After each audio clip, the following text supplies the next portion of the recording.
Hello friends, we are here to talk about optional anthropology. हम लोग यहाँ पे एंथ्रोपोलॉजी को समझेंगे कि एज अ ऑप्शनल ये किन किन आयामों में, किन किन डायमेंशंस में इसकी यूटिलिटी है, और मेन पर्पस जो है हमारा लिस्ट में नाम आना, उसको कैसे हम लोग इसके थ्रू अचीव करेंगे। तो come on and let's start. इसको डिकंस्ट्रक्ट करते हैं। एंथ्रोपोलॉजी बेसिकली है क्या, एंथ्रोपोलॉजी क्यों है, क्या है, कैसे है और इसका महत्व क्या है। तो सबसे पहले महत्व के ऊपर बात करते हैं, दैट इज़ इम्पोर्टेंस। तो अगर हम आपको पिछले लास्ट ईयर 2017, 2018 और 2019 में यूपीएससी में मार्क्स की बात करें और रैंक की बात करें, अगर उनका ग्राफ बनाएंगे तो फर्स्ट रैंकर एंथ्रो से था, सेकेंड रैंकर एंथ्रो से था। 2018 में फर्स्ट रैंक आपकी sorry I don't remember, but exactly there was under 10 rank थी, और 2019 में 22nd बेस्ट रैंक थी विथ एंथ्रो। ये आपका ओवरऑल पार्ट हो गया। अब इसको जो है प्रोजेक्ट करते हैं अगर हम नंबर ऑफ मार्क्स के ऊपर, तो ऑन एन एवरेज 3 इयर्स में 2017-18 में 360 से लेकर के 322 के बीच में इसका बैंड रहता है out of 500। And as we know कि major part of the selection comes from an optional, और ऑप्शनली आपका सिलेक्शन डिसाइड करता है, और specially marks enhancement leads to rank enhancement. List में तो आप आ सकते हैं, लेकिन यहाँ पे जो ऑप्शनल के नंबर हैं वो आउट परफॉर्म कर देंगे आपको आपके मेजर लिस्ट में टॉप रैंक की तरफ से। So this was all about how it is being performed, कैसे ये परफॉर्मेंस है इसकी पिछले 3 साल से यूपीएससी में। अब इसका स्टेटस देखते हैं state PCS, specially UP PCS का।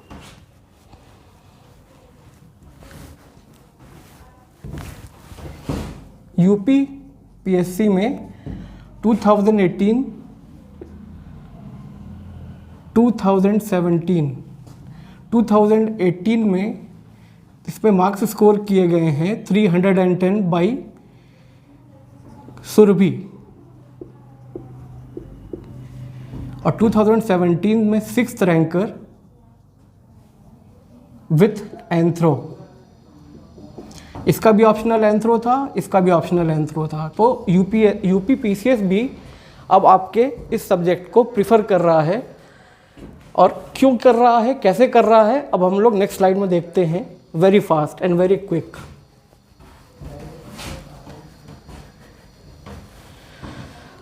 ज़्यादातर ऑप्शनल्स जो स्टूडेंट्स चूज करते हैं, either they are direct from humanities और साइंस, बट इसकी स्पेशलिटी है anthro is something between science and humanities. इसमें दोनों के एलिमेंट्स हैं, जिसकी वजह से आप ह्यूमैनिटीज़ के पेपर में भी अच्छा परफॉर्म कर सकते हैं, और बेस तो इसका पूरा का पूरा साइंटिफिक ही है। तो as a nature of examination, ज़्यादातर जो टेंडेंसी है एग्जामिनर की या एग्ज़ाम की या नेचर ऑफ एग्ज़ाम की, जो बदलते हुए ट्रेंड में है, ये मोस्टली ऐसा सब्जेक्ट होना चाहिए जो इजीली पढ़ा जा सके, जिसके किताबें अच्छी अवेलेबल हो, कोचिंग अच्छी हो और मटेरियल अच्छा हो, और बाकी और जो रिक्वायरमेंट्स हैं हम वो डील करते हैं। अब हम लोग बात करेंगे सिलेबस की, कि अगर पढ़े एंथ्रो तो कैसे पढ़ें और क्या होता है इसमें। तो एक हल्का सा ब्रीफ मैं आपको बताता हूँ सिलेबाई के बारे में। What is the syllabi? इसके 2 पार्ट हैं, पेपर 1, पेपर 2। पेपर 1 में सबसे इम्पॉर्टेंट और सबसे ज़्यादा स्कोरिंग एरिया जो है वो आपका सोशल एंथ्रोपोलॉजी का है। उसके बाद बायो या फिजिकल एंथ्रोपोलॉजी का है। नेक्स्ट है आर्कियोलॉजी, फिर है लिंग्विस्टिक्स। अब आते हैं पार्ट 2 में क्या है वो पढ़ते हैं। पहला है इंडियन सोसाइटी। इसमें क्या है, वर्णाश्रम, पुरुषार्थ, ऋण थ्योरी, कर्मा थ्योरी एट्सेट्रा। दूसरा पार्ट है विलेज स्टडी का, यानी रूरल डेवलपमेंट का। तीसरा पार्ट है ट्राइबल पार्ट, जो ट्राइबल डेवलपमेंट पे है। लास्ट टॉपिक है सोशल जस्टिस, से हम लोग इसको डिफाइन कर सकते हैं because it talks about SC, OBC and vulnerable groups. ये आपका ब्रॉडर आउटलाइन है, ब्रॉडर पर्सपेक्टिव है।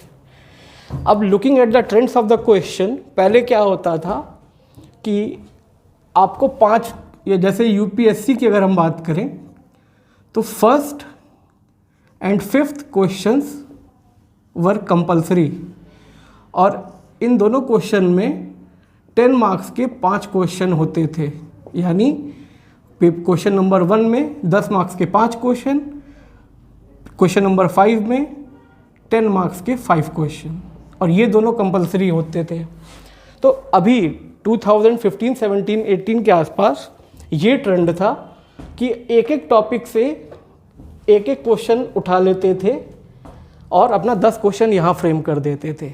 बट अब क्या है, now they are trying to make questions which are compulsorily. So अगर आप यहाँ डिफीट हो गए तो आप फिर गेम से ही आउट हो जाएंगे। तो आपको करना क्या है, आदि ज्योति में हम लोग आपको इंटीग्रेटेड अप्रोच से पढ़ाएंगे। आवर मोटिव विल बी कि आपको मिनिमम टाइम में मिनिमम इनपुट के साथ मैक्सिमम आउटपुट निकालना है और लिस्ट में आपका नाम इंश्योर करना है। ये हमारा मोटिव है। वो कैसे होगा कि इंटीग्रेटेड पढ़ाई, आपस में लिंक, और ये आइसोलेशन में नहीं पढ़ाएंगे यहाँ पे, ये इसके साथ, क्योंकि ये थ्योरेटिकल पार्ट है। तो जाहिर सी बात है अगर हम थ्योरी पढ़ रहे हैं और उसका कोई एप्लीकेशन नहीं है तो वो अपने में ही सब्जेक्ट इनकम्प्लीट है।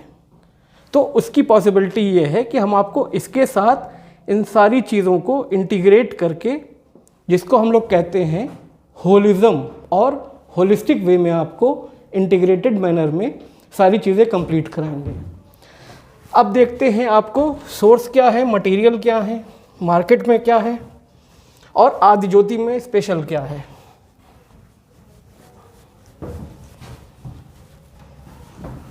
देखिए, जैसे मैंने कहा कि कैसे पता चलता है कि किस एरिया की प्रायोरिटी क्या है, किस टॉपिक की प्रायोरिटी क्या है।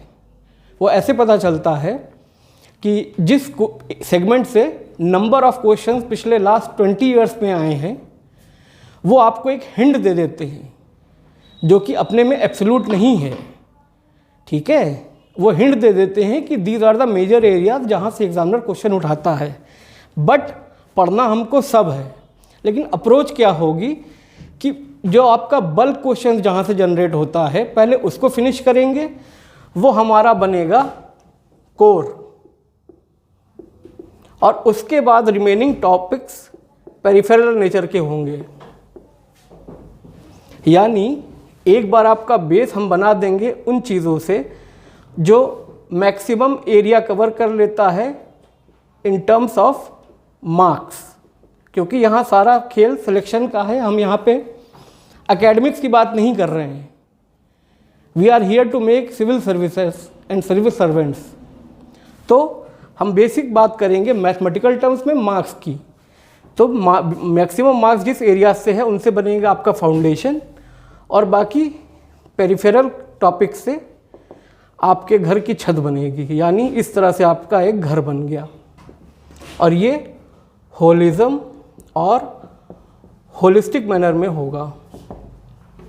ठीक है, अब हम लोग देखते हैं कि books, source, materials.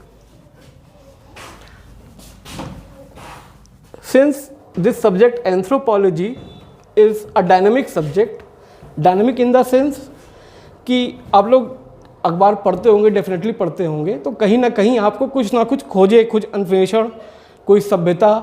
For example recently Sinauli नाम की एक जगह है यूपी में, वहाँ एक्सकेवेशन हुआ है, आर्कियोलॉजी में आएगा वो, जो हम लोगों ने देखा था अभी। तो उस कल्चर का, उस सभ्यता का क्या सिग्निफिकेंस है और उस इंफॉर्मेशन को आप अपने पेपर में कैसे यूज़ करेंगे, उस टाइप की इंफॉर्मेशंस इस ऑप्शनल को डायनामिक बनाता है। और जितनी सारी चीज़ें इंफॉर्मेशन जो डायनेमिक नेचर की हैं वो हम अपने आदि ज्योति में यहाँ प्रोवाइड कराएंगे। तो अब हम लोग अप्रोच कैसे करते हैं, स्टेटस ऑफ द सिलेबाई हो चुका है। Now we are coming to the material और सोर्सेज। सोर्सेज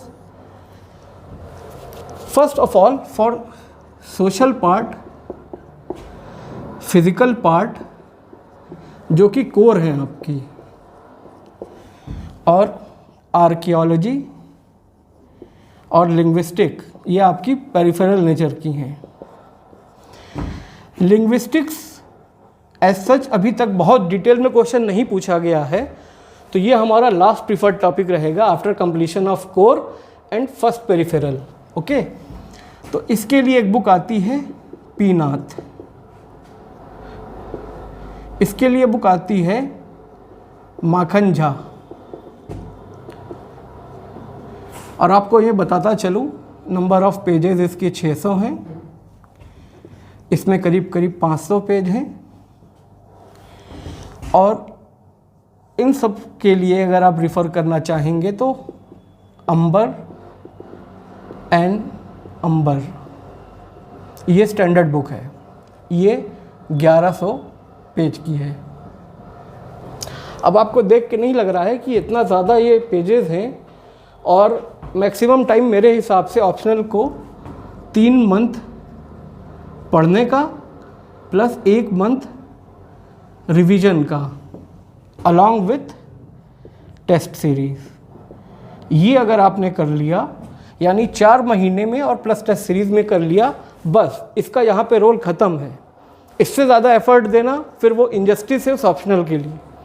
तो अगर आप सारे टेक्स्ट पढ़ने बैठेंगे, और प्लस अभी इसमें तो मैंने रिपोर्ट्स जोड़ी नहीं है, जो रिपोर्ट्स मैं अभी बाद में बताऊंगा कि कौन कौन सी गवर्नमेंट रिपोर्ट्स ऐड ऑन करते हैं।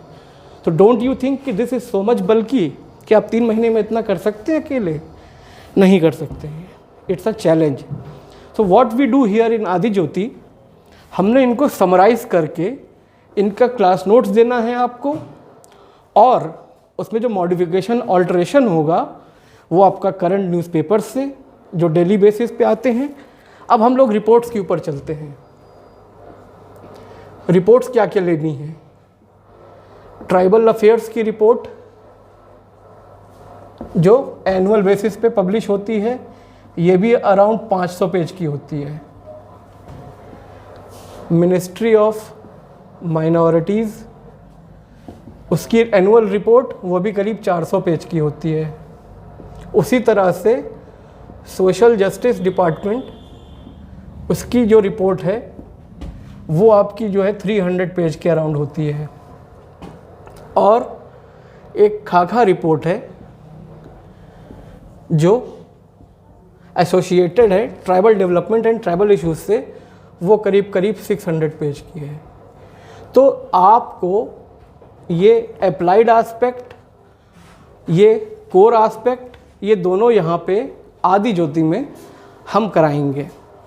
और नेचर ऑफ द एग्ज़ाम ये रहेगा, नेचर ऑफ द क्लास ये रहेगा कि आपको 3 to 3.5 मंथ में core plus peripheral topics plus reports और पिछले 1 साल का करंट अफेयर्स जो एंथ्रोपोलॉजी से एसोसिएटेड हो, ये इतना अगर आपने कर लिया तो आई एश्योर यू कि आप 300 plus out of 400 UP PSC में और 350 प्लस आउट ऑफ 500 यूपीएससी में आसानी से कर सकते हैं। तो इसी के साथ, इतने इंसाइट्स के साथ हम आपको शुभकामनाएं देते हैं कि आप आइए, हमसे जुड़िए और अपनी एक्सीलेंस को अचीव कीजिए और जल्दी सिविल सर्विसेज में आइए। Okay, thank you.